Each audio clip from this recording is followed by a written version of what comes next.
And I thought about quitting kind of 3 or 4 different times. I got to the point where I was just so incredibly stressed and clearly not happy with the work that I was doing that I finally pulled the plug. But I should have done that way, way earlier. That transition of going from like stable job, quitting to like, shit, like, was this a good idea? Incredibly terrifying. But once you do it one time, it gets a little bit easier. So I've gone through that transition 1 to 2 other times in my life. So Rex, I'm so excited to have you here on the Top VC podcast. Really just hearing about your world founding Cambrian and also what you look for in startups. You've been investing for a while and worked at some of the best funds in the world like A16Z. So I'm really excited. But if you first just like tell us your focus at Cambrian right now and kind of when you started it. Yeah. So I did the first investment out of the fund in January of 20. Is that right? No, January of with COVID. It's hard to keep track of time. So been doing it now for a little over 18 months in terms of actively deploying capital. $22 million fund focused on pre-seed and seed in fintech. And I take a very broad view as to what constitutes. That might be insurtech, fintech at the intersection of healthcare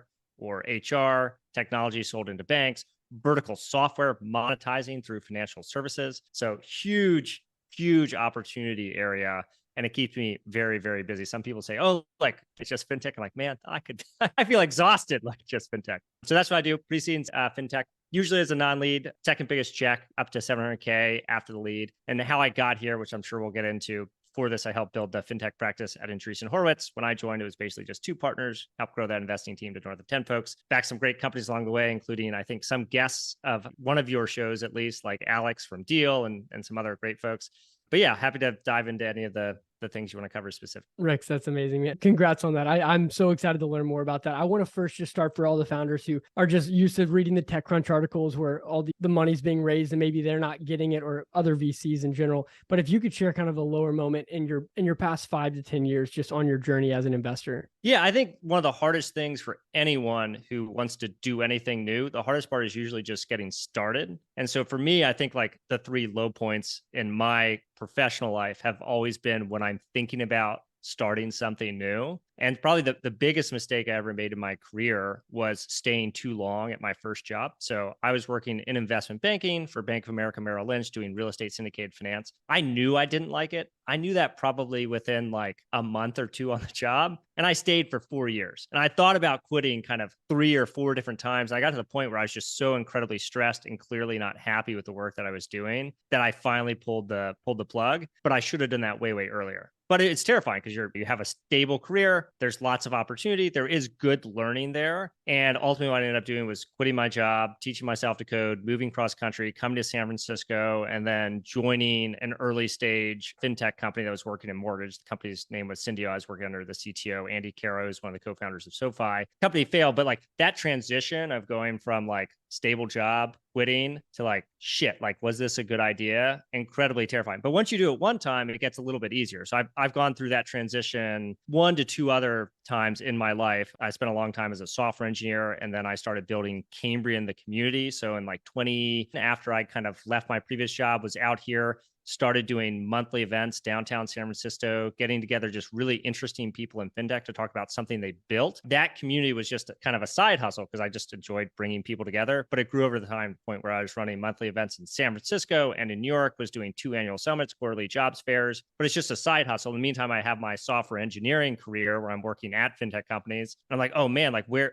do I want to invest my time and energy? Like I love software engineering, but this seems to be something that I get more energy from. And like when I get off work at the end of the day, something I'm more excited about than like going deeper on becoming an engineer. And so I had to make another change. This is actually before I joined Andreessen Horowitz. Was like, okay, I'm going to do something a little uncomfortable. Like I'm going to quit my job and I'm going to go full time on building this community and raise a small fund. And then actually what happened there was I got a little bit down that pathway. Mostly at that point was working on growing the community. This is pre-COVID. A16Z reached out, was like, hey, we love what you've been doing. And I got to know some of the team there through the work I've been doing with Cambrian, the community. They're like, why don't you join us and help build the fintech fund at A16Z, or the fintech team rather, still part of the main general fund. And so I did that. Great learning experience, great firm, did some amazing investments. We already talked about one of them, learned a whole lot. And then like, again, quit, went out, went back to my original plan, which was to build a fund on top of the community that I've been running for over 5, 6, 7 years at this point. And just like anytime, like now I feel great. Now I'm very energized by my job. Now I don't have a lot of existential stress about like, will this thing work? Will I enjoy the work? But at the time, the thing that stressed me out the most is when you commit to starting a fund,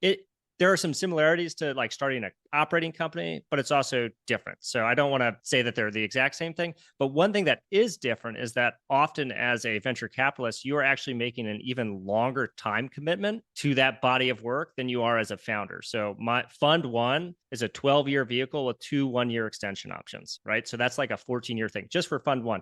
And really what you're doing when you're starting a venture capital firm is you're committing to LPs to raise multiple funds, because people who are backing fund one of a new manager, they're taking a bet on you to some extent, right? Because you don't have as extended of a track record as folks who, a track record in venture that is for a mature manager, usually that means like 10, 15 years. So like that's kind of the starting point where most people start thinking about deploying large sums of capital. So people who are taking a bet on fund ones, they're saying like, look, we think you're going to invest now, but what that means is when you're successful, we want you to create room for us in the future in fund 2 and 3. So really what you're doing is you're telling your LPs, the investors in your fund, I'm going to be doing this for at least 20 years, right? And that's kind of an insane, if you're like starting something, you're super stressed about doing it. And you're like, will I get it off the ground? Will I find great companies? Will they take my money? Will they be successful? To say that you're going to do that for 20 years, that's a very stressful commitment. Whereas if you're a founder and you start something, again, very stressful, like you're burning through cash, you're hiring people. If like the company doesn't work out, like they don't have a job, you don't have a job. But if it doesn't work out, it's usually maybe 2 or 3 years, right? And if it does work out, it's usually kind of 7 years. So one of the crazy things about venture is just the time horizon over which it tends to operate. And so that was one of the most stressful things for me. But now that I'm into it, I think I feel very comfortable about that time commitment, because it's a job that I quite like. And you already knew you loved it. This is really interesting. Can you take us back to, I want to zoom into 2 moments. The first one was when you decided to go from Merrill Lynch to come out to San Francisco. Like, what put you over the line, and what was that like? I can only imagine your concerns. Yeah. So the thing that put me over the line, so in undergrad, I did a whole bunch of different stuff and I just didn't find anything I loved. I went to a small liberal arts college called Davidson. More people know Davidson now because of Steph Curry and the recent documentary and all that. So I did history, I did economics. I thought I was going to do physics. I basically had a minor in French, and I'm like, I don't know. We didn't have a computer science department, so I didn't take any CS. And then after I graduated, like small, relatively elite liberal arts college, like, what do you do? Well, it turns out a lot of people do investment banking, consulting, like law. It's like, I definitely don't want to do law. I definitely don't want to do med school.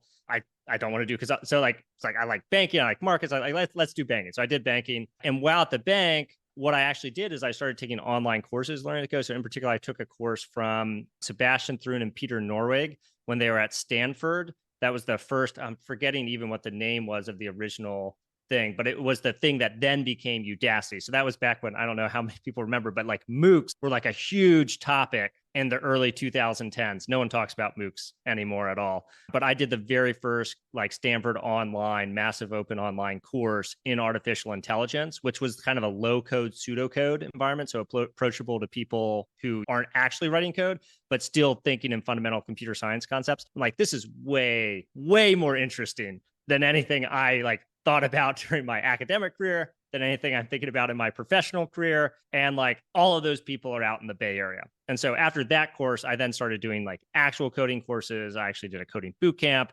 And then eventually I was like, look, I'm just going to quit my job. I'm going to drive cross country. I'm going to move to San Francisco. I'm going to be where all of the people who are doing all the things are. And that's great. And that's still the number one bit of advice that I give to folks who want to work in technology is, if you are a young person, it's very hard if you're, I have 2 kids. I have a 3rd kid on the way. It's very hard if you have a family to like move to the Bay Area. It's very frustrating to me. That's very hard. It's because housing is expensive. Cost of living beyond housing, especially around childcare, is very expensive. The school system is kind of weird and hard to navigate. So for people who have families, it's very hard to move here. And that's a huge, huge shame. And I think like just a terrible thing that we've constructed our city to be that way. But if you're young, a lot of those barriers to entry don't exist, because to the same extent, right? There's still some of those. You still have to know people. It can still be hard to find a place, but you can cram into a house. Like the first house I lived in was a 2-bedroom that we kind of converted into a 4-bedroom with myself and then wife. And then we had like other people living with us too.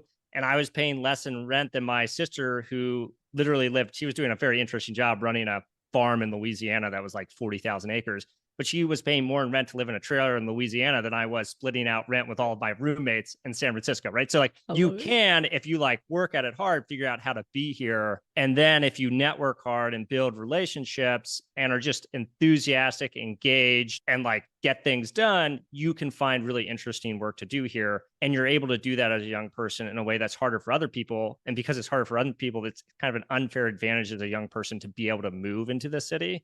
And so my number one bit of advice is always, if you're a young person, especially straight out of college, like, and you're interested in tech, just figure out how to get here. And then like the pressure and the social environment like will take over to allow you to find really great opportunities. So that's my number one bit for like people early in their career. Get later in your careers, it gets a little bit harder. I definitely get that. Like, I mean, just being here with a family, if you already were here and built a family here, it's still hard. So the next question is, when you were at A16Z, like the very top of the top, how did you get over the line? Because I imagine that was different than like the Merrill Lynch situation with the pressure of moving, but yet you went all in on Cambrian. Yeah. So there are a bunch of things. So one, this is something I kind of already decided I wanted to do. And I had a great time there, but being at a big firm is just very different. So A16Z, when I joined, was a little over 100 people. Today, they're a little over 500 people. So it's just a very big place now. And it's a different place to operate. You spend a lot of time on internal meetings, alignment, that kind of stuff. Two, and actually, to be honest, that wasn't that big of a deal. There were some things that were like frustrating about being in a big place, but it was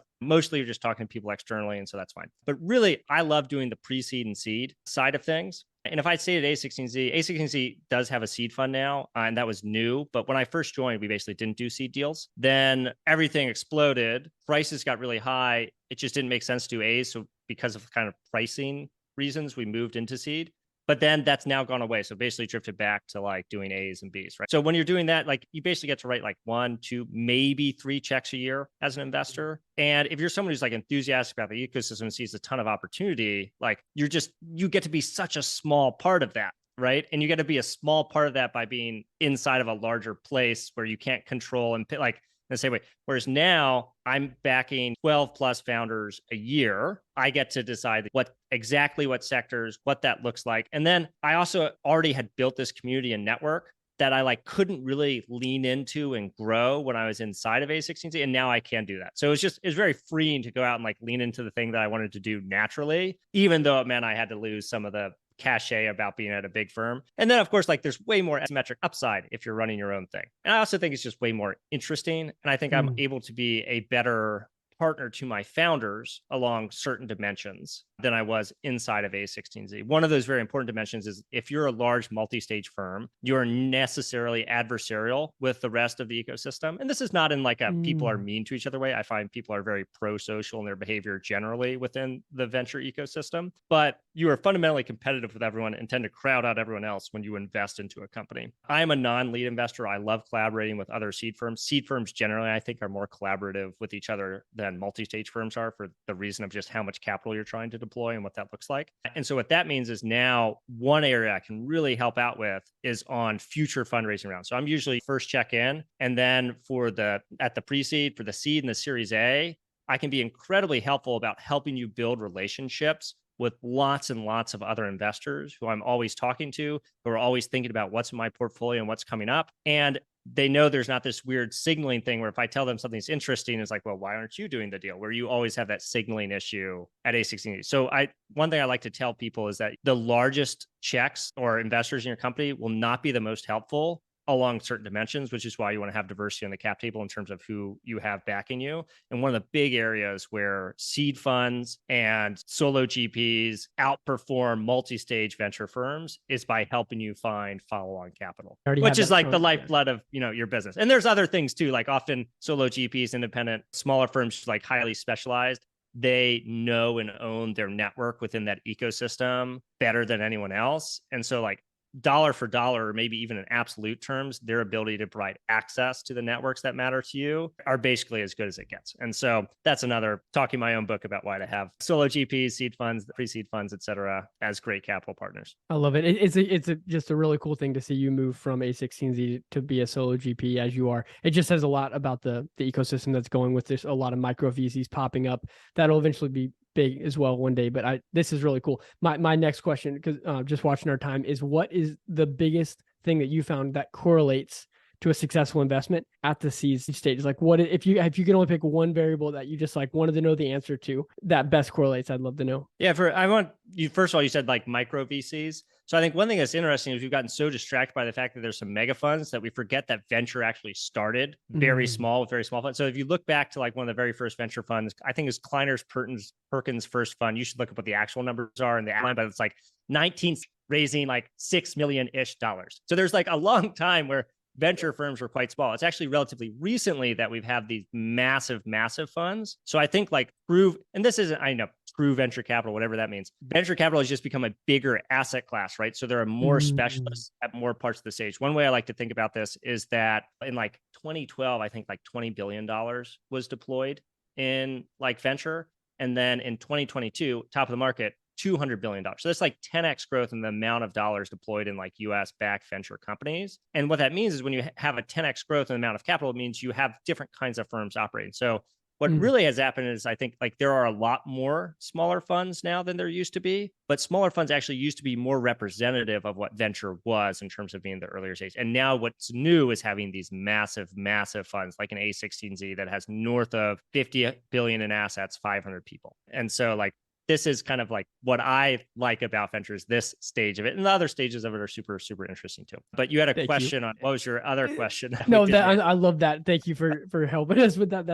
It's such a recent thing if you think about it to go from 6 million. So that's really cool. The question I was really wanted to understand is just like for founders who are listening, what is the if you can only pick one thing that correlates highest to a successful investment when you're looking at the seed stage, what would that be? I mean, I can tell you like, so I'm backing a lot of companies at pre-seed and seed. And so it's going to take a while before a lot of those bets pan out. I can tell you what I look for and what I think really, really matters and why I'm excited about the ecosystem. And then we'll see in 7 to 10 years if I'm right. So I think one, this is what everyone says, is just the quality of the founder. The thing that I'm probably most excited about in fintech right now is the caliber and the quantity of high caliber talent. So we talked about 2012, $20 billion in venture deployed, 10 years later, 10x as much capital deployed. The flip side of that is that means there have been 10 times as many people within the industry who have worked for tech companies, right? And if you look at fintech, generally, fintech went from being basically not a thing with any sort of sizable cohort of individuals in like 2010 to like 2014 becoming a trend. And then like 2020, you have like, depending on how you want to look at it, between 30,000 and 200,000 people working for fintech companies. And so what that means is you just have a much bigger cohort of potential founders to tackle interesting problems. So like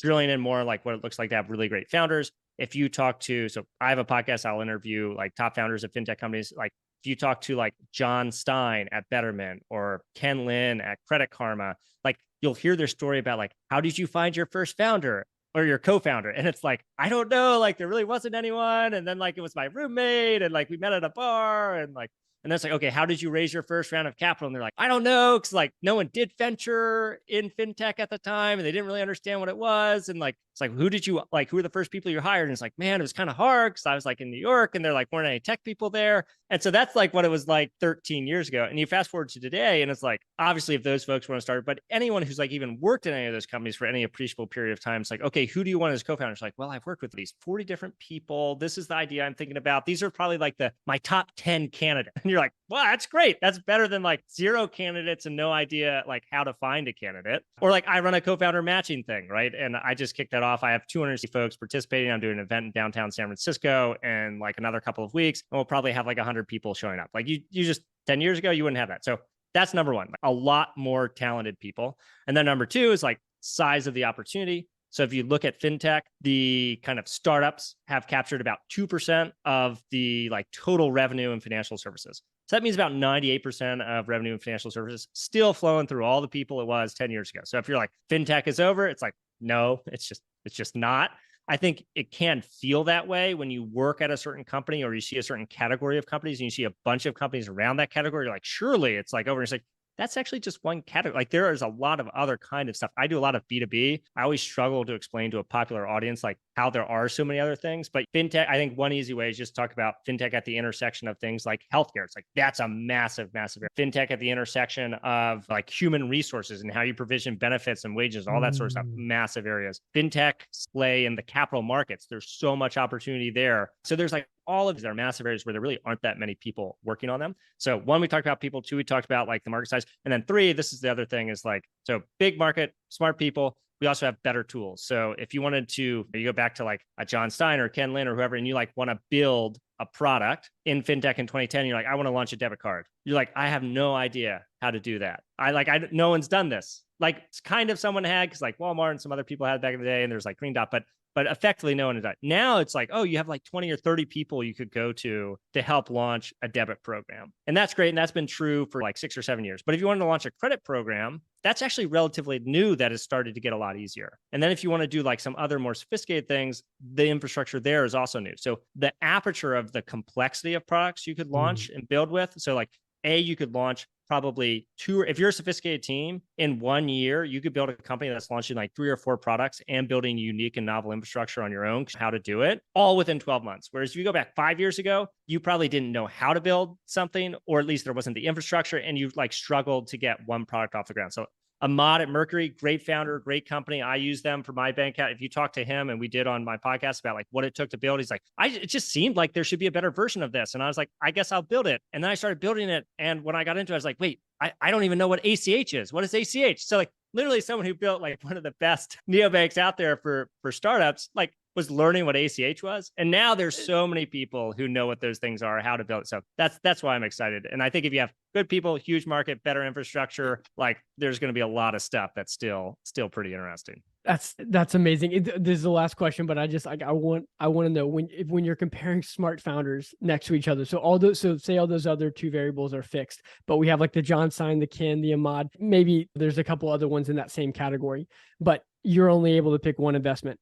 How do you decide between those kind of smart people? Like what are other correlators that you're looking for? Yeah, probably the biggest thing I look for is speed of execution. And what's interesting at the pre-seed and seed is you're actually usually not building anything. You're just navigating the idea maze and improving the idea. And so like my favorite kind of founders, I'll talk to them because they'll call me or email me or like write publicly about it. Like, hey, I'm thinking about building this thing in this area. And then like 2 months later, like they have a more precise version of that. They found a co-founder. And then like 3 weeks later, they've signed LOIs with 2 or 3 design partners for a product that's not even built yet. And then they go out and raise, and they run a really tight process. And so they haven't built any product. They haven't raised any money. They might not even have a co-founder yet, but you've watched them move very, very quickly. And then you talk to some other people who like, but just all of that stuff takes long. And that's okay, because sometimes an idea like takes a long time, but once you have the idea, you want to see people who are able to move very, very quickly. And so I love finding people who basically do all of those things. They like build the team.